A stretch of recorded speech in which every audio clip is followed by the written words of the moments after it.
Unit को पूरी land और पुनरुद्धार के एक व्यापक पैकेज का कार्य हमारी सरकार ने आगे बढ़ाया है।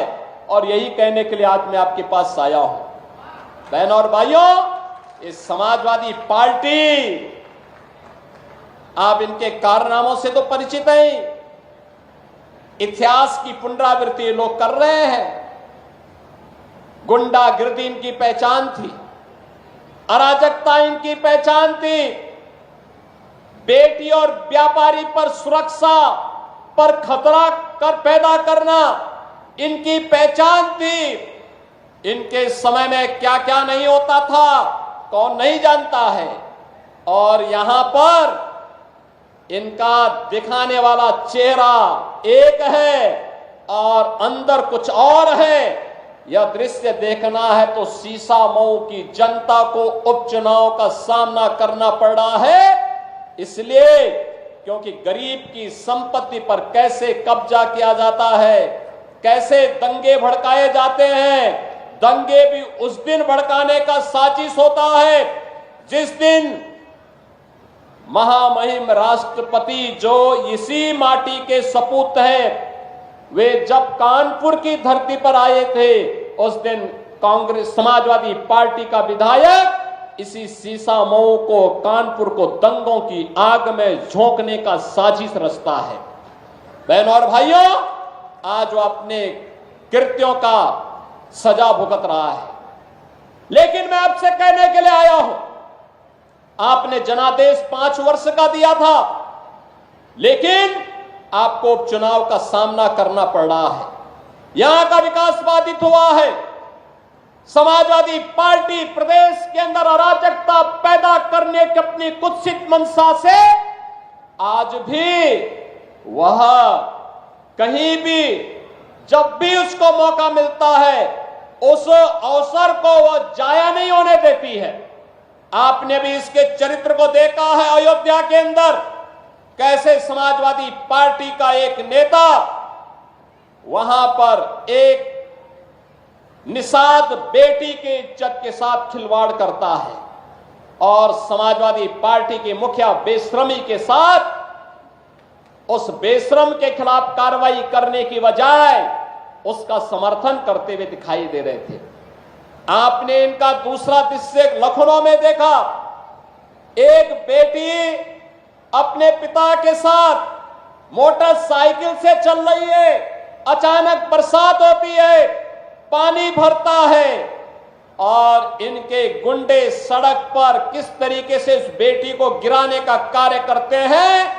और तभी मैंने कहा था, जब इनके एक नेता ने सदन में कहा कि सद्भावना ट्रेन चलानी चाहिए, हमने कहा सद्भावना ट्रेन इनके लिए नहीं, इनके लिए बुलेट ट्रेन चलेगी, बुलेट ट्रेन। बहनों और भाइयों, इनका तीसरा मॉडल देखना है तो कन्नौज में देखिए, ये नवाब ब्रांड कांग्रेस इसी समाजवादी पार्टी की पहचान है। ये समाजवादी पार्टी की पहचान है। कैसे अनैतिक तरीके से अर्जित की गई संपत्ति और उस संपत्ति के माध्यम से कैसे बेटियों की इज्जत के साथ बड़ी बेशर्मी के साथ ये लोग खिलवाड़ करते हैं। ये तीसरा दृश्य आपने कन्नौज का देखा है। और बाकी तो अगर इनके इतिहास के पन्नों को लड़ते हुए आप जाएंगे तो बहनों और भाइयों, काले कारनामों से इनका पूरा इतिहास भरा पड़ा है। लाल टोपी है लेकिन काले कारनामों के लिए लोग जाने जाते हैं। और इसीलिए मैं आपको एहसास कराने के लिए आया हूं, इस सीसामऊ को सीसामऊ ही बने रहने दीजिए। मां गंगा की पवित्र धारा के आगोश में आकर के इसे हमें कानपुर के एक विकसित रूप को एक मॉडल रूप में से प्रस्तुत करना है। और आज उन्हीं की सौगात लेकर के मैं आपके पास आया हूं आपसे कहने के लिए। बहनों और भाइयों, एक तरफ नौजवानों के सशक्तिकरण के लिए टैबलेट और स्मार्टफोन वितरित हो रहे हैं। हमारा युवा भी तो दुनिया के पास जाएगा दिखाने के लिए कि हां मैं योग्य हूं, सर्वोत्तम मैं करके दिखा सकता हूं, भारत के विकास में मैं भी योगदान दे सकता हूं। और हमने उत्तर प्रदेश के अंदर पिछले 7-7.5 वर्ष में जो किया, आपके द्वारा चुने गए जनप्रतिनिधियों के सहयोग से, आपके आशीर्वाद से, प्रधानमंत्री मोदी जी के नेतृत्व और मार्गदर्शन में, उसके परिणाम आज हम सबके सामने हैं। आज आपने देखा होगा 6.5 लाख नौजवान सरकारी नौकरी प्राप्त करता है, किसी को सिफारिश कराने की नौबत नहीं आती, किसी को कहीं कोई घूसखोरी की नौबत कहने की शिकायत नहीं होती, और अगर किसी ने दुस्साहस किया तो उसको हम वहीं से उठा करके सीधे जेल की शिकंजों के अंदर डालते हैं और कहते हैं जो युवाओं के भविष्य के साथ खिलवाड़ करेगा उसकी जगह जेल होगी। और जेल ही नहीं बल्कि बाप दादों की जो पुरखों की जमीन है उसको भी जब्त करके फिर गरीबों में बंटवाने का काम भी कर रहे हैं। ऐसे लोगों के खिलाफ सख्त कार्रवाई हो रही है। बहनों और भाइयों, इन नौजवानों के हाथ को काम चाहिए, लेकिन कोई उद्यम यहां नहीं लगाना चाहता था। आज आप देख रहे होंगे आपके इसी कानपुर की माटी के लाल आज उत्तर प्रदेश विधानसभा के अध्यक्ष हैं और सतीश महाना जी आज अध्यक्ष हैं, लेकिन 17 से 22 तक उत्तर प्रदेश के औद्योगिक विकास विभाग के मंत्री थे। एक शानदार पारी उन्होंने खेली, कानपुर को डिफेंस मैन्युफैक्चरिंग का प्रधानमंत्री मोदी जी के विजन के अनुसार उन्होंने एक नोड के रूप में विकसित करने के कार्यक्रम को आगे बढ़ाने में योगदान दिया। मुझे याद है जब महाना जी से मैंने पहली बार 2017 में नवंबर में कहा कि महाना जी अब यहां औद्योगिक निवेश होना चाहिए, इन लोगों ने कहा कि हम भी चाहते हैं लेकिन बड़ा परिश्रम करना पड़ेगा।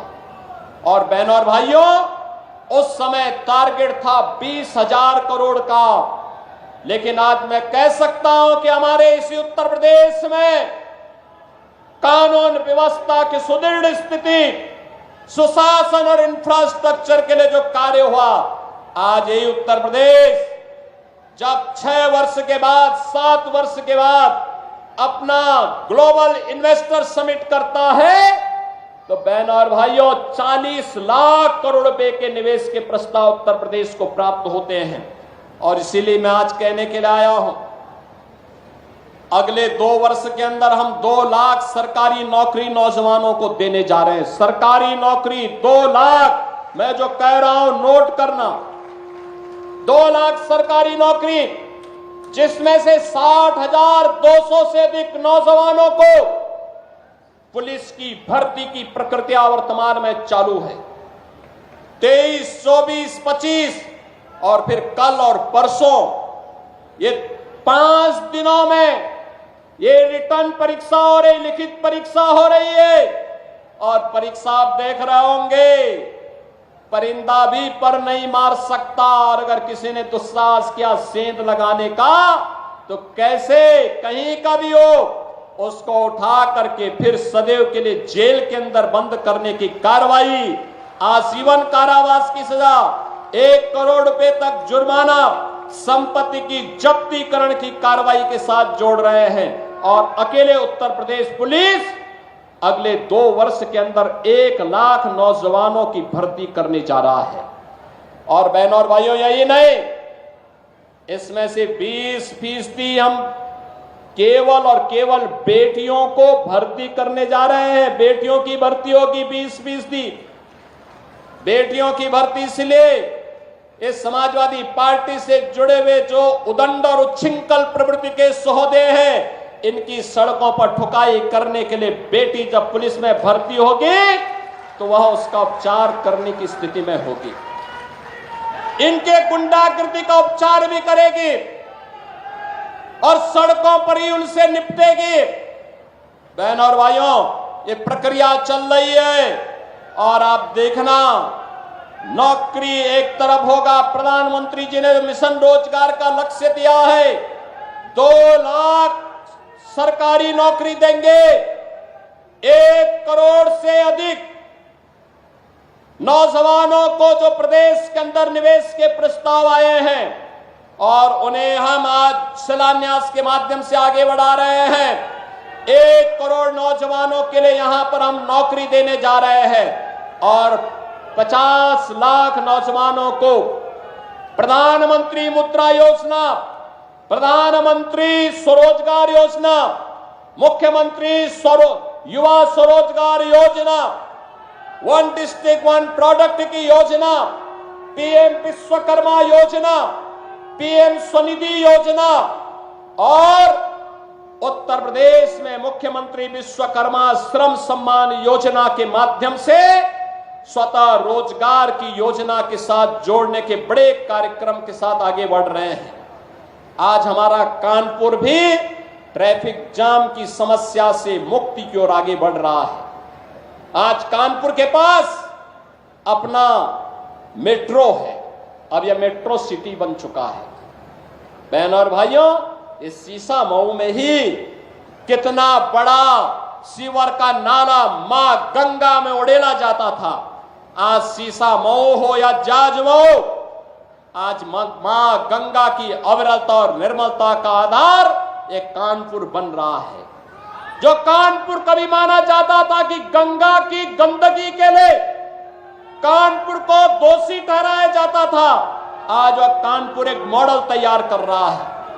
और इसीलिए मैं आज आपसे कहने के लिए आया हूं कि बहनों और भाइयों, विकास भी होगा, सुरक्षा भी होगी।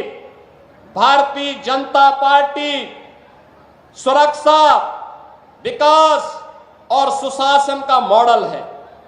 प्रधानमंत्री मोदी जी ने मॉडल हमें दिया, उनके मार्गदर्शन और नेतृत्व में इस मॉडल को लेकर के भारतीय जनता पार्टी आगे बढ़ रही है।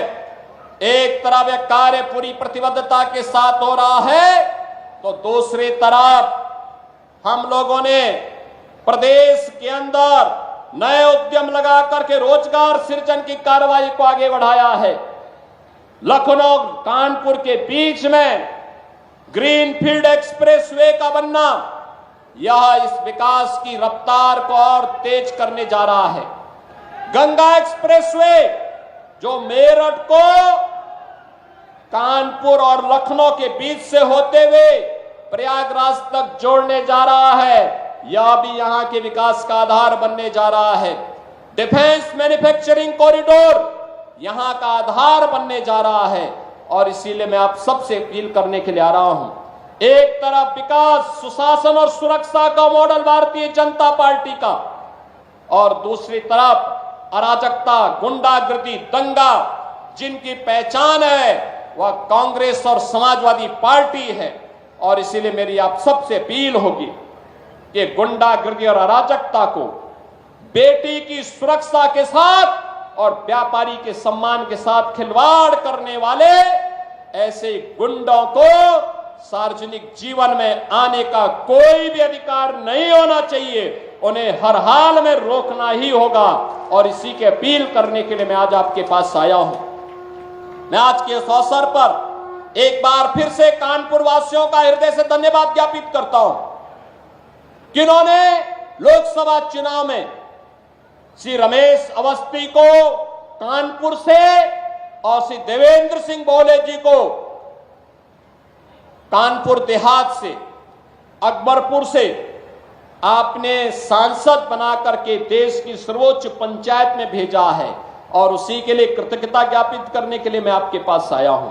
बहनों और भाइयों, मैं आपको आश्वस्त करने के लिए आया हूं, ये सीसा मऊ, ये समाजवादी पार्टी के पाप का घड़ा यहां फूट चुका था और उसकी सजा भुगत रहा था। उससे मुक्ति करने के लिए आज ये मंच आपके पास आया, आपसे कहने के लिए विकास की जितनी भी योजनाएं यहां के संगठन ने खन्ना जी के नेतृत्व में जो मेरे पास दी हैं, उन सभी योजनाओं को हमने स्वीकृति दी है। आज उसका शिलान्यास भी हो रहा है। ये जितने शिलापट लगे हुए हैं, यहाँ के नगर विकास से जुड़े हुए, विद्युत विभाग से जुड़े हुए, विकास प्राधिकरण से जुड़े हुए, त्वरित योजना से जुड़े हुए, पीडब्ल्यूडी से जुड़े हुए, अन्य संबंधित विभागों से जुड़े हुए, सिंचाई विभाग से जुड़े हुए प्रोजेक्ट हैं। लेकिन साथ साथ कानपुर की भी विकास परियोजनाओं की सिलापट लगे हुए हैं और मैं आपको आश्वस्त करने के लिए आया हूं। हमने इसलिए सरकार का सबसे वरिष्ठ मंत्री को यहां भेजा है। वह सीसामऊ और कानपुर की समस्या का समाधान भी करेगा और उसके उपचार का रास्ता भी निकालेगा। मैं एक बार फिर से आह्वान करूंगा, लाल इमली या भ्रष्टाचार का स्मारक न बने, बल्कि यहां के विकास का आधार बने, युवाओं के रोजगार का आधार बने। इसके लिए आपका आह्वान करने के लिए मैं आया हूं कि आपको प्रधानमंत्री मोदी जी के विकसित भारत के सपने को साकार करने के लिए आज जो विभाजनकारी राजनीति है, इसको दरकिनार करते हुए हमें राष्ट्रवाद के आधार पर देश के विकास के लिए, विकसित भारत के सपने को साकार करने के लिए आगे आना होगा। और इसके लिए आह्वान मैं कानपुर वासियों से करूंगा, सीसामऊ के सभी मतदाताओं से करूंगा कि भारतीय जनता पार्टी ने प्रधानमंत्री मोदी जी के नेतृत्व में पिछले 10 वर्ष में किसी की जाति, मत और मजहब नहीं पूछा। विकास की योजनाओं का लाभ सबको दिया। पर्व और त्योहार शांतिपूर्ण तरीके से मनाए जा रहे हैं। सुरक्षा सबको, सम्मान सबको, लेकिन गुंडागिर्दी और अराजकता फैलाने की छूट किसी को नहीं। विकास की योजनाओं का लाभ सबको दिया जा रहा है। मकान का हो या शौचालय, उज्ज्वला योजना हो या आयुष्मान भारत का कार्ड, रोजगार हो या सम्मान, इस सबको समान रूप से प्राप्त हो रहा है। तो भारतीय जनता पार्टी आपका सहयोग और समर्थन प्राप्त करने की आकांक्षी भी है। और आज इसी विश्वास के साथ मैं आपके पास आया हूं कि कानपुर इस लक्ष्य की प्राप्ति में अपना योगदान देगा। इस विश्वास के साथ मैं एक बार फिर से 745 करोड़ की इन परियोजनाओं के लिए कानपुर वासियों को बधाई देता हूं, जनप्रतिनिधियों का अभिनंदन करता हूं। आप सभी नौजवानों को जिन्होंने रोजगार प्राप्त किया है, जिन्होंने टैबलेट प्राप्त किया है, जिन्हें ऋण प्राप्त हुआ है, उन्हें भी हृदय से बधाई देते हुए अपनी वाणी को देता हूं विराम। जय जय श्री राम।